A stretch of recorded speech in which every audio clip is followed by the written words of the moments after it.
अस्सलाम वालेकुम क्लास। आज हमने चैप्टर 4 स्टार्ट करना है। तो चैप्टर 4 के इंट्रोडक्शन को स्टार्ट करने से पहले आप लोगों को कुछ चीज़ों के बारे में पता होना चाहिए। अब मैं जो है वो ये 9th के कुछ पॉइंट्स 9th क्लास के चैप्टर 3 के कुछ पॉइंट्स जो है वो आप लोगों के सामने रख रही हूँ। तो इसलिए क्योंकि हमारे पास जो लाहौर बोर्ड का हमारे पास था सिलेबस, उसमें उसको स्मार्ट सिलेबस में कन्वर्ट कर दिया गया था और उसमें से ये वाली एक्सरसाइज जो है वो कट कर दी गई थी। तो बहुत से स्टूडेंट्स ने जो है वो ये वाले कंसेप्ट नहीं समझे थे।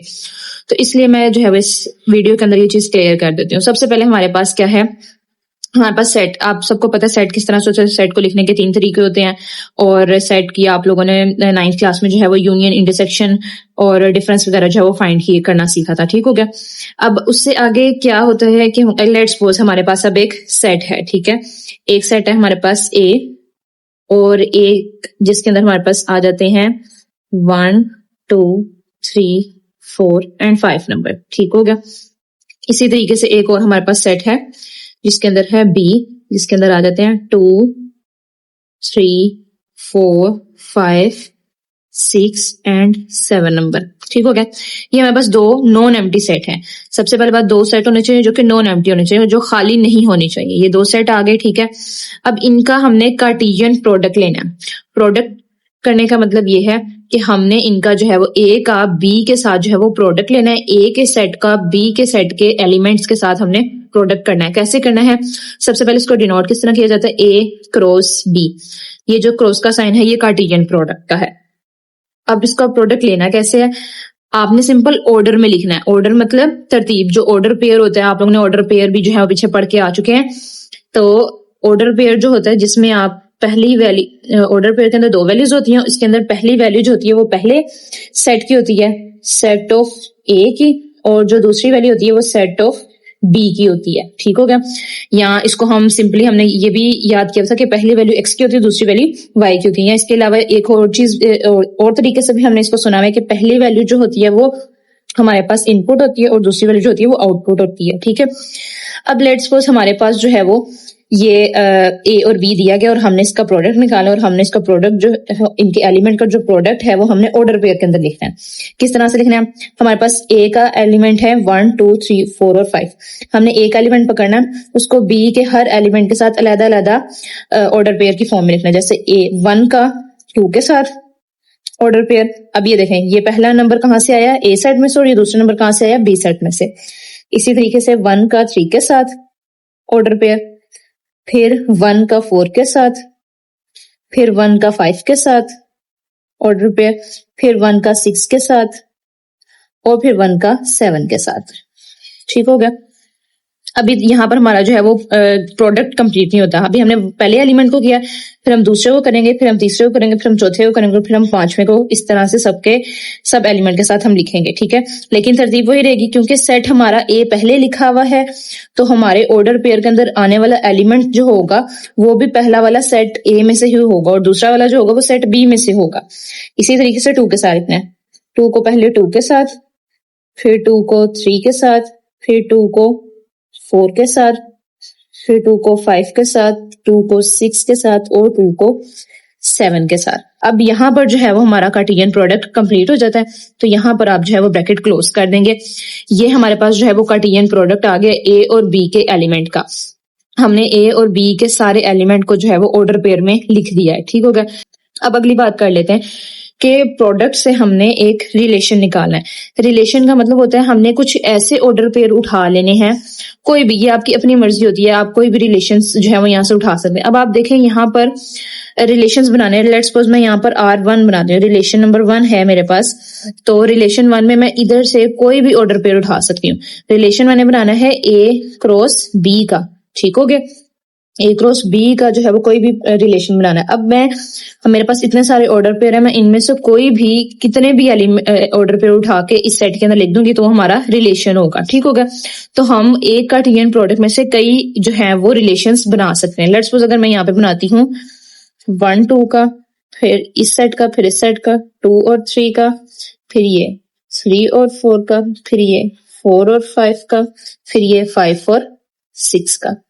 अब आप देखें ये मैंने अपनी मर्जी से जो है वो ऑर्डर पे उठा के इस रिलेशन यानी कि एक सेट बना दिया, तो ये मेरे पास जो है वो A क्रॉस B के जो कार्टेशियन प्रोडक्ट हमने निकाला था उसका एक रिलेशन निकल आया। ठीक है, इस तरह से हम कई सारे रिलेशन जो है वो निकाल सकते हैं।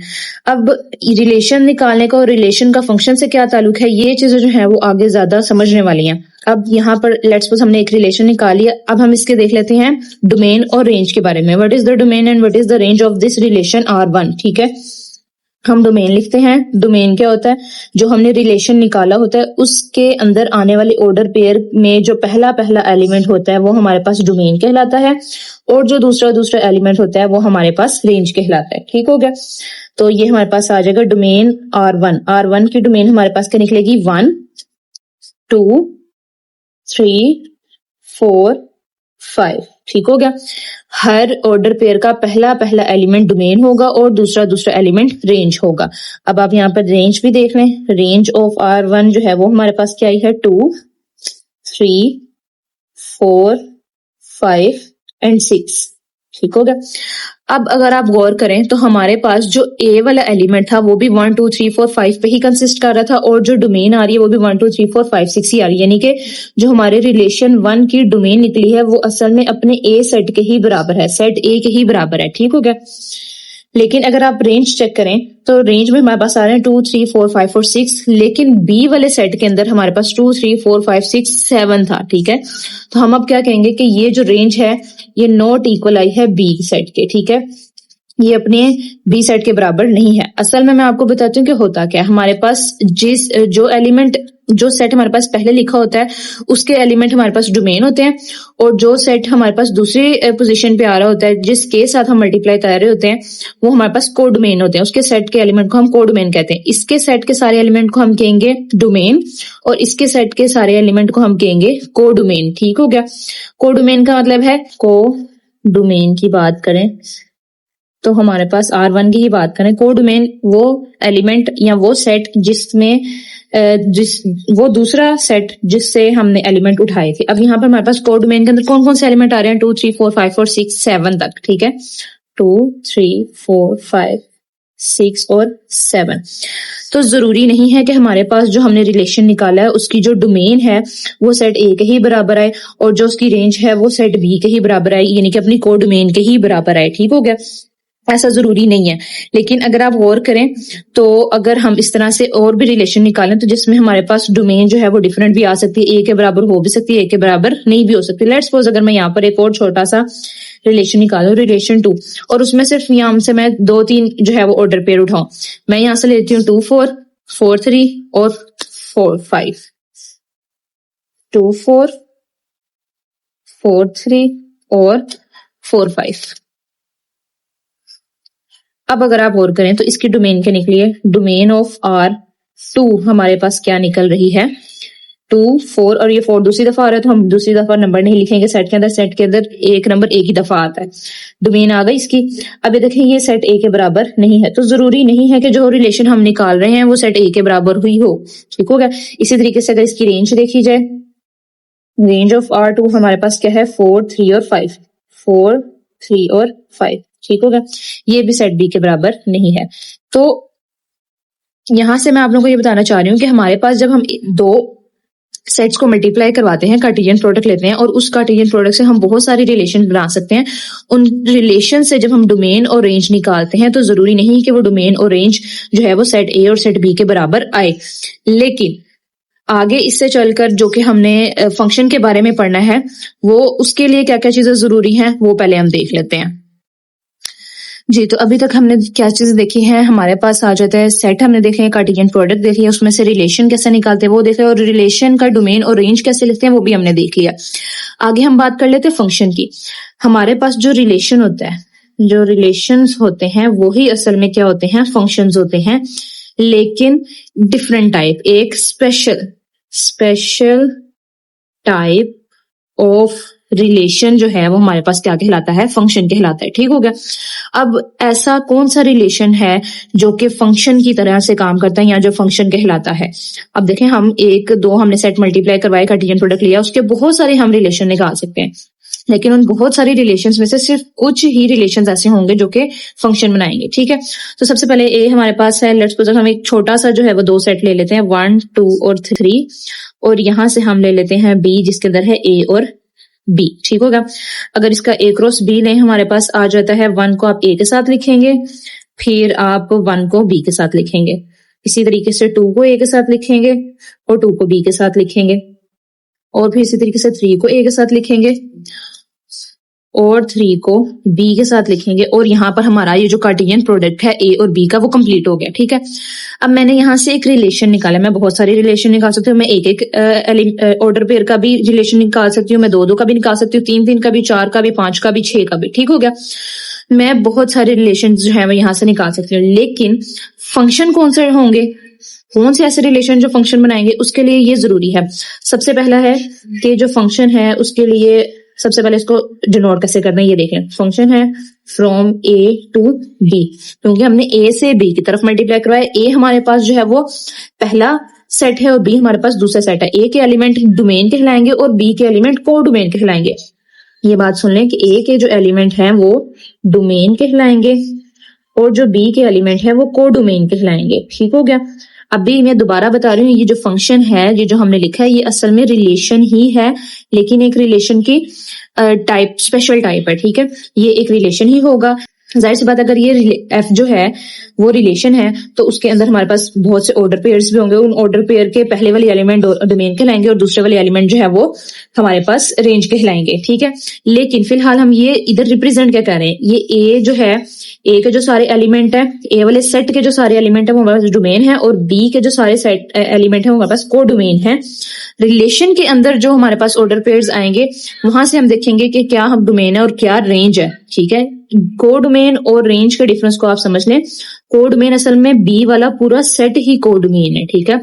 लेकिन रिलेशन के अंदर आने वाले जो ऑर्डर पेयर है उनके जो सेकंड एलिमेंट होंगे, हर ऑर्डर पेयर का जो सेकंड एलिमेंट होगा वो हमारे पास रेंज कहलाएगा। को डोमेन पूरा का पूरा सेट कहला रहा है, लेकिन रिलेशन के अंदर आने वाला ऑर्डर पेयर का हर दूसरा एलिमेंट रेंज कहलाएगा।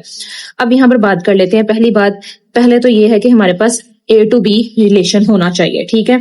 ए से बी रिलेशन होना चाहिए, पहली बात तो यहाँ पर कंप्लीट हो जाती है। दूसरी बात वो कहता है कि जो हमारे पास एफ जो एक रिलेशन है, एफ जो भी रिलेशन होगा उसके जो डोमेन है उसकी डोमेन बराबर होनी चाहिए सेट ए के। ये बहुत जरूरी है, हाँ, क्योंकि मैंने अभी आपको पीछे बात कही कि किसी भी रिलेशन की डोमेन जो है वो हमारे पास सेट ए के बराबर आ भी सकती है, नहीं भी आ सकती, लेकिन फंक्शन बनाने के लिए जरूरी है कि उसकी जो डोमेन है वो सेट ए के बराबर हो।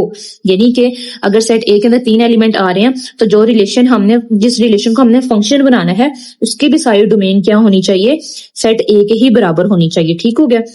और तीसरी बात ये कि जो डोमेन है हमारे पास, डोमेन एलिमेंट जो हैं रिपीट नहीं होनी चाहिए, नॉट रिपीट। अब इसको जो है वो बुक में बहुत डिफरेंट तरीकों से भी लिखा हुआ है, लेकिन यहाँ पर मैं आसान तरीके से बता देती हूँ कि इसका मतलब ये है कि जैसे अगर हमने यहाँ से 1a उठा लिया, 1 हमने एक दफा यूज कर लिया, अब हम दोबारा फंक्शन, जिस रिलेशन को हमने फंक्शन बनाना उस रिलेशन के अंदर हम दोबारा 1 यूज नहीं कर सकते, ठीक हो गया। ये चीज जो है वो यहाँ पर जरूरी होनी चाहिए। इन 3 चीजों का ख्याल रखना। पहली चीज तो ऑब्वियस है कि अगर रिलेशन होना चाहिए, अगर रिलेशन को फंक्शन बनाना है तो वो ए से बी की तरफ होना चाहिए, जो दो सेट दिए वो होने चाहिए, ठीक है, उनका कार्टेशियन प्रोडक्ट होना चाहिए। दूसरा कि जो रिलेशन हमने, जिस रिलेशन को हमने फंक्शन बनाना है उसकी डोमेन सेट ए के बराबर होनी चाहिए, ठीक है, यानी कि सेट ए के बराबर, यानी कि उसके अंदर सेट ए के सारे एलिमेंट यूज होने चाहिए। और तीसरा कि उसकी डोमेन जो है वो रिपीट नहीं होनी चाहिए। लेट्स सपोज अगर मैं यहाँ पे एक रिलेशन लिखती हूँ R1 इसी में से, तो यहाँ से मैं लिखती हूँ 1a 2a और यहां से आ जाएगा 3b, ठीक हो गया। अब मैं यहाँ पे देखूं, अगर इस रिलेशन की मैं डोमेन लिखूं, डोमेन ऑफ R1, तो हमारे पास क्या आएगी 1 2 3। ये किसके बराबर आ गया, ये सेट ए के बराबर आ गया, ठीक होगा। और आप देख लें, अगर 1 आ रहा है तो 1 सिर्फ एक दफा लिखा गया, 2 आ रहा है तो 2 सिर्फ इस रिलेशन के अंदर सिर्फ जो है वो एक ही दफा आ रहा है, और 3 भी सिर्फ एक ही दफा आ रहा है, ठीक है। तो इसकी डोमेन का कोई भी नंबर जो है वो रिपीट नहीं हो रहा। अगर डोमेन का कोई नंबर रिपीट होता है, यानी कि अगर 1 ए के साथ आ गया और 1 हमने बी के साथ भी लिख दिया, तो फिर ये वाला जो हमारे पास रिलेशन है ये फंक्शन नहीं होगा। अब ये रिलेशन जो है वो फंक्शन है, क्यों? क्योंकि एक तो ये ए से बी की तरफ है, पहला एलिमेंट इसका हर पहला एलिमेंट जो है वो ए में से है और हर दूसरा एलिमेंट बी में से। दूसरा क्या है, इसकी जो डोमेन है, इस रिलेशन की जो डोमेन है वो सेट ए के बराबर है, ठीक हो गया। और तीसरी, इसकी डोमेन का कोई नंबर जो है वो रिपीट नहीं हो रहा। तो यहां पर ये बात क्लियर हो जाती है कि ये रिलेशन जो है फ्रॉम ए टू बी ये क्या है, हमारे पास ये फंक्शन है, ठीक है। तो फंक्शन के लिए 3 टाइप्स होना जरूरी है, ठीक है। अच्छा, यहां तक जो है हमारे पास फंक्शन की बात कंप्लीट हो जाती है। ये फंक्शन की डेफिनेशन थी। इससे आगे अगर हम बात करें तो फंक्शन की हमारे पास जो है वो 9th क्लास में 4 टाइप्स भी पढ़ाई गई थी, जिसमें आ जाता है इनटू, ऑनटू, ये जो है वो लिखी हुई है टाइप्स। इसमें हमारे पास टाइप आ जाती है इनटू, ऑनटू, 1-1 और 1-to-1। डिफरेंट टाइप है, लेकिन इसमें कैटेगरी ऑफ फंक्शन जो है वो सेम ही रहेगा कि हमारे पास जो है वो डोमेन के सारे एलिमेंट मौजूद होने चाहिए, और दूसरा के डोमेन का कोई भी नंबर जो है वो रिपीट नहीं होना चाहिए, ठीक है। बाकी इनकी जो ये टाइप्स हैं ये डिपेंड करती हैं रेंज के ऊपर। कुछ रेंज के एलिमेंट सारे यूज हो जाते हैं, कुछ नहीं यूज होते, तो उस हिसाब से इन्होंने टाइप्स दी है। अब मेन चीज जो आगे हमने इस्तेमाल करनी है 10th क्लास में, उसमें आ जाता है जी हमारे पास जो फंक्शंस होते हैं उसमें इनपुट आउटपुट क्या है, और इसके अलावा इसमें जो है वो हमने कैसे अपने फंक्शन को इन्वर्स कैसे करना है, और फंक्शन के अंदर एक दूसरा फंक्शन जो है वो कैसे मर्ज करके उसको एक सिंगल फंक्शन के अंदर कन्वर्ट करना है, यानी कि 2 फंक्शन या 2 से ज्यादा फंक्शन को एक सिंगल फंक्शन कैसे बनाना है, ठीक है। इनके से पहले जो बातें थी वो रिलेशन के ऊपर थी कि एक रिलेशन जो है वो फंक्शन हो सकता है या नहीं हो सकता, ये 9th क्लास की बात थी। अब जो हमने आगे पढ़ना है वो सारा जो काम है वो डिपेंड करता है फंक्शंस के ऊपर। तो ये चीजें आगे हमने सीखनी है कि सबसे पहले हमारे पास जो फंक्शन होता है, फंक्शन की सारी मैंने आपको टाइप्स बता दी है, सारी जो चीज है वो मैंने आपको क्लियर कर दी है। आगे जो हमारा एक्सरसाइज में आगे काम स्टार्ट होना है वो यही है कि आप सबसे पहले तो फंक्शन के अंदर हम वैल्यूज कैसे पुट करेंगे, और उसके बाद अगर वैल्यूज पुट कर सकते हैं तो फिर एक फंक्शन को दूसरे फंक्शन के साथ प्लस माइनस मल्टीप्लाई डिवाइड कैसे करवा सकते हैं, और फिर तीसरी चीज कि हम 2 फंक्शन को जो है वो कंपोजिट करके यानी कि इकट्ठा करके एक फंक्शन कैसे करवा सकते हैं, एक फंक्शन उसको कैसे बना सकते हैं। फिर उसके बाद हमने ये चीज सीखनी है कि हम फंक्शन को इनवर्स कैसे फाइंड कर सकते हैं, ठीक हो गया। फिर इनवर्स अगर फाइंड कर सकते हो तो इनवर्स की डोमेन और रेंज कैसे फाइंड करेंगे, ये चीजें जो है वो आप लोगों ने यहाँ पर सीखनी है, ठीक हो गया। अब मैं आप लोगों को एक एग्जांपल दे दूं फंक्शन के अंदर। लेट्स सपोज हमारे पास एक वाटर टैंक है, ठीक हो गया, जो कि ऑलरेडी 1 लीटर फिल है, ठीक है। अब 1 लीटर वो फिल है, यानी कि यहाँ पर मैं लिख दूं x और y। अब हमारे पास ये ऑलरेडी 1 लीटर फिल है, ठीक है। लेट्स सपोज अब और हमारा जो वाटर टैंक है वो 1 मिनट बाद 1 लीटर भर जाता है, तो हम क्या लिखेंगे, अब अभी हमारे पास 0 हमने अभी जो है वो भरना शुरू किया, तो ऑलरेडी हमारे पास कितना था, 1 लीटर मौजूद था, ठीक हो गया। ये लीटर्स में यहाँ पे लिख देते हैं। अब टाइम जैसे जैसे टाइम गुजरता जाएगा, अब 1 मिनट गुजरा तो ऑलरेडी 1 लीटर था प्लस 1 लीटर और हो गया, 1 मिनट गुजरने के बाद 1 लीटर और इसमें ऐड हो गया, तो ये 2 लीटर्स आ गया। इसी तरीके से इसमें 2 मिनट गुजरेंगे तो हमारे पास 2 में एक और 1 लीटर ऐड हो जाएगा, तो ये 3 हो जाएगा। इसी तरीके से 3 मिनट गुजरेंगे तो ये जो 3 लीटर थे उसमें एक और लीटर ऐड हो जाएगा, तो ये 4 लीटर हो जाएगा, और ऐसे ही जो है ये चलता जाएगा। चौथे मिनट में 4 लीटर के बाद एक और लीटर भर जाएगा, तो वो 5 लीटर हो जाएगा चौथे मिनट में, ठीक है। तो ये जो है ये फंक्शन है, ये हमारे पास एक फंक्शन है जिसमें हमारे पास ये इनपुट है, ये आउटपुट है, ये हमारे पास सेट ए है, ये हमारे पास सेट बी है, और ये किस तरह से काम कर रहा है, ये हम इनपुट दे रहे हैं और हमें आउटपुट मिल रही है। हमने अपने फंक्शन के अंदर जो है वो 0 पुट किया। अब देखें ये डिस्टिंक्ट है, हमने ये वैल्यू पुट की, हमारे पास ये आंसर आया, हमने ये वैल्यू पुट की, हमारे पास ये आंसर आया, हमने ये वैल्यू पुट की, हमारे पास ये आंसर आ रहे हैं, ये डिस्टिंक्ट है। तो इस तरीके से जो है वो हमारा ये काम चलता है, जिसमें हम ये फंक्शन जो है वो हमारा इस तरीके से काम करता है। अब इसको अगर मैं लिखूं तो मैं इसको लिख सकती हूँ f ऑफ x, ये फंक्शन है हमारा x का, जिसमें हम x के वैल्यू पुट करें और y का हमारा आंसर आ रहा है, तो ये हमारा फंक्शन बन सकता है x + 1। आप क्या कर रहे हैं, आप x की जगह वैल्यू पुट करें, x की जगह 0 पुट करेंगे 1 आंसर आएगा, x की जगह 1 पुट करेंगे 2 आंसर आएगा, 1 + 1 2 आंसर आएगा। इसी तरीके से इसका मतलब ये f ऑफ x जो है वो हमारा y के बराबर होता है, हमारा आउटपुट के बराबर होता है। यहाँ पर इस चीज से मुराद है ये फंक्शन है किसका, x का, यानी कि ये जो आपके पास चीज दी हुई है ये फंक्शन है, ये x का फंक्शन है, इसके अंदर आप x की वैल्यू पुट करते जाएंगे और आपके पास आउटपुट यानी कि y का आंसर आता जाएगा। तो ये एक चीज जो है आप लोगों ने अगले अपने काम के लिए वो याद रखनी है कि f of x, function of x हमारे पास y के बराबर होता है। आपके पास x का फंक्शन है, वो आपके पास इनपुट के तौर पर काम करेगा, आप उसके अंदर वैल्यू पुट करते जाएंगे, आपके पास y जो है वो आउटपुट के तौर पर काम करेगा और वो आपको आंसर देता जाएगा, ठीक हो गया। और फंक्शंस जो होते हैं उसमें x जो होता है वो इंडिपेंडेंट होता है, ये आपकी मर्जी होती है कि आपने उसके अंदर क्या वैल्यू पुट करनी है, और जो y होता है वो डिपेंडेंट होता है किसके ऊपर, x के ऊपर, x की वैल्यू के ऊपर। जैसी x की वैल्यू होगी और जैसा फंक्शन होगा उसके मुताबिक ही y का आंसर आएगा। तो खैर यहाँ तक जो है वो हमारा फंक्शन वाला कंसेप्ट क्लियर होता है। आगे जो इनके प्लस माइनस मल्टीप्लाई डिवाइड है और इसमें वैल्यू पुट करने वाला काम है वो हम साथ साथ जो है वो अपनी एक्सरसाइज के करते जाएंगे। फिलहाल ये इंट्रोडक्शन जो है इसको आप और से सुने और समझें। नेक्स्ट वीडियो आप लोगों को एक्सरसाइज के क्वेश्चंस की मिल जाएगी, तब तक के लिए अल्लाह हाफिज।